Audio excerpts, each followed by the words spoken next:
know, starting with a little federal story, let's begin right here. Topic from the Hill. Here's the headline you're looking at right now. The PRO Act. Yes, this is still moving, by the way, everyone. The PRO Act did pass the House last week or maybe the week before. It all runs together now, but it's moving up in the Senate.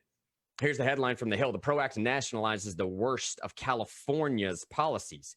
I think this is an interesting take on a federal issue that we've been looking at recently, but it nationalizes the worst of California's policies. Bringing you right home here to Tennessee, let's read along with me. During a public health and economic crisis, the last thing Congress should be doing is passing laws that hit the brakes on our recovery, kill jobs, and hurt small businesses.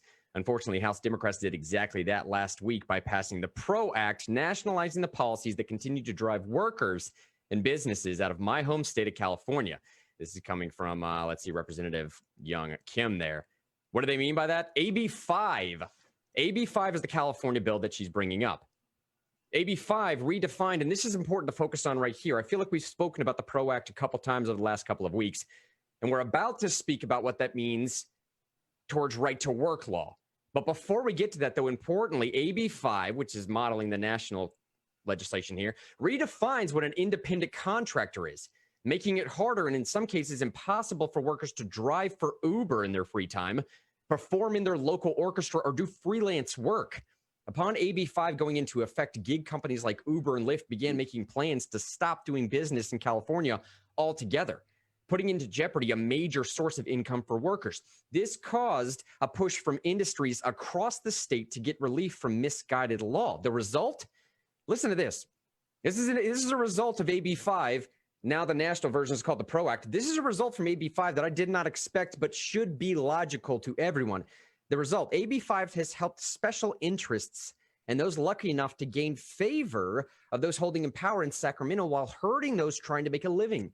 Businesses who could afford lobbyists receive exemptions, while our small businesses, newspapers, artists, yoga instructors, financial advisors, Uber and Lyft drivers, artists, and others were all left holding the bag. Kind of sets up a weird class tier system here that I really wanted to stress before we get on to what that means for right to work state as well. And Tori or James, either one of y'all want to pick this up here.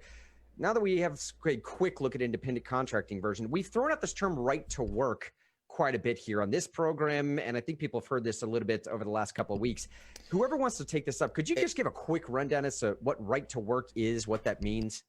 It's pretty simple. Tennessee's a right to work state and has been a right to work state. And it means that an employer cannot compel you to join a union or fire you for not joining a union. They also cannot fire you if you are part of it because you want to join a union. So it's really about worker freedom, and that the employees have the ability to decide whether or not they A, want to join a union, and B, if they want to pay dues. So even if, say, you work at, say you're a teacher, you don't have to be part of the teachers union. It's your choice whether or not you are part of the teachers union. And so that is really a foundational thing, because otherwise it would force people, even those who did not want to be part of it or who did not support the same political ideologies and policies that the unions often support with their dues, it would force them to pay dues even if they did not want to be a member, if we were not a right to work state. So that's what it is. It helps keep our unemployment numbers low because, you know, people are not having to jump through additional hoops or have additional barriers to employment.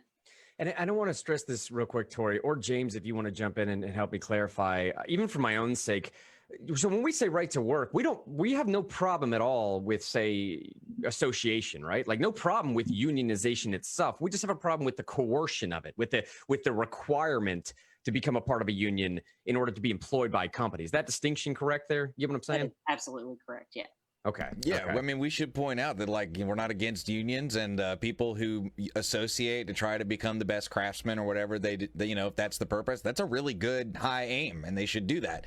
But the idea that everyone should be forced into that position is, I don't know. It's not good for everybody. Not everybody needs to join a union. Some people can get hired by a local person who knows how to do electrical work or carpentry and be trained one-on-one with that person and be an apprentice. And that kind of thing has been going on for hundreds of years in those professions, and should continue. And, you know, right to work protects those unionized employees as well. You're not going to get fired for joining a union either. So there's no there's no blocking you either way, whether you want to or don't want to. It's the employers are staying out of it, whether or not someone is going to be part of a union. And the state, more importantly, the government is staying out of whether or not someone is compelled to be in a union. And the reason why we're bringing this up about right to work, it's important to our state for obvious reasons, obvious philosophical and ideological reasons. But the PRO Act intends to outright ban right to work states across every single state in the United States, of which right now there are 27 states that are declared right to work states. And the Tennessee Senate just passed 2 weeks ago, last week, again, it's all running together for me, a right to work constitutional amendment last week that is now coming up in the House on March 24th of 2021. This is House Joint Resolution 72. And someone help me clarify here, either James or Tori, the importance behind making this a constitutional amendment as opposed to just sort of having it codified in some other way. Well, here's the important thing. After both chambers pass this constitutional amendment, all the voters of Tennessee will have the opportunity to vote on this and make this actually an amendment to the Constitution. And the beauty of our country being a republic of 50 states is that each one of our states has the opportunity to make these kinds of decisions for itself. So, if California wants to go down the road that they take these measures, they pass these laws that continue to destroy their economy, they're welcome to do so. However, here in Tennessee, it's been a well-established practice that we are a right-to-work state, and it's been the effort of many of the legislative members, and similarly, a lot of activists, myself included, who have advocated for our state to be a right-to-work state. This is an effort that's going to culminate in being a permanent part of our Constitution, our state Constitution. So it's important to recognize that states have rights, and this is basically an effort to make sure that Tennessee continues to be a right-to-work state. Hey, let me show you how easy it is when you're tuning into Americans for Prosperity, a program like this, or if you find some of this floating around on social media, how easy it is to take action. When we say take action, I do mean legitimately get your opinion in front of legislators, okay? So this is going to look a little bit weird because you're seeing a Facebook inside of a Facebook screen, but the screen you're looking at right now, if you hover your mouse over this little Evernote link in the top right-hand corner, if you click on that, you will immediately open these Evernote links that we're all following through right now. These are literally the show notes that we all put together and go through. Right down here, federal issues, take action. See that? If you click on that link, it goes to an entire toolkit, everything you would need to throw things out on social media, to sign here and email the lawmakers. You can literally tweet directly at the lawmakers. These messages are already made for you ahead of time. You literally just have to hit submit, gives you some talking points, anything that you would need there to make it make sense for you and immediately take action. Hey, Grant, do you mind if I say one more thing about, you just brushed over about the independent contractor part, and I don't know if this is in the PRO Act, but I do know it was in that AB 5 out in California. And I'll take that representative from California's word on it that they're trying to pass something similar with the PRO Act. There were all of these, I hate to put people in categories, I really do, but what people would consider liberal writers out in California who were all for AB 5. And these are gig writers, people who write, like 5 to 10 stories for like 6 different news outlets. They were all for this because it gave a certain provision that if you worked so many hours for a company, they had to provide you health insurance. And when the bill passed, they all just got fired. All of them, like almost all of them, got fired and had to either move to other states or find a different line of work because you couldn't just be an independent contractor employee for CNN, NPR, whatever, all those different people who lived in Silicon Valley, lived in the LA area, and even things that aren't political, mommy bloggers, sports bloggers. I mean, imagine how many entertainment and sports bloggers there are in LA where they don't actually work for the company. They get paid by the story, okay?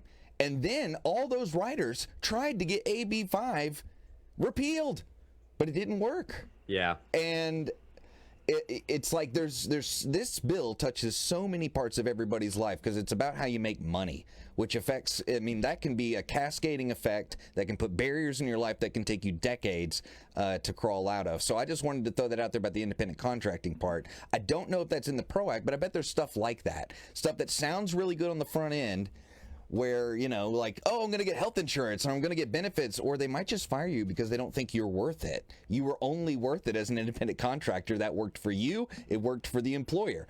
So you kind of brushed over that, and I just wanted to, like, make sure people know how real this is, because in Tennessee, I know there's a lot of people who make up their income from multiple gig type jobs, not just, especially since the crash in 2008. A lot of millennials, that's how they make their money. They don't have a full-time employer with a 401k and all that stuff. They have 6 different part-time jobs. It does actually take I think it's called an A/B test. So it decides if someone's an employee or an independent contractor based off of a lot of the AB5 language. And that's what's really concerning, is because these are the same folks that would be independent contractors that are these gig workers. And, you know, you're exactly on point, David. They're selling you about a bill of goods, and they're not telling you what it's actually going to cost, which for many people, it's their livelihoods, their work. And if you're watching on, sorry, go ahead, James. I was just going to mention, you know, there were a lot of folks during the pandemic when they were determined to be non-essential workers, that they had to turn to independent contracting, gig type employment in order to, like we've all been describing, making ends meet, you know, during tough times. So just imagine if this had already been applied. James, what you just said, I think, is a perfect transition into what we're going to talk about next. Before I do, if you have a comment of your own, if you want us to let us know where you're coming from, if you have a different thought of ours, especially even if you have a different thought than ours, put that in the comment section right now. If you're watching on YouTube, Facebook, or Twitch, wherever you may be watching, we have a comment section that streams all that together. Our boy David can get it to us where we can see it here. I'd love to respond to you, help you drive this commentary for us. James, what you just said, though, during these downtimes and where everybody has already been struggling, right? We've already been trying to figure out ways to make ends meet. And one of those things that really does not help an individual make ends meet is raising their property taxes. I think we just got done dealing with a situation like that here in Nashville. Now, those in Middle Tennessee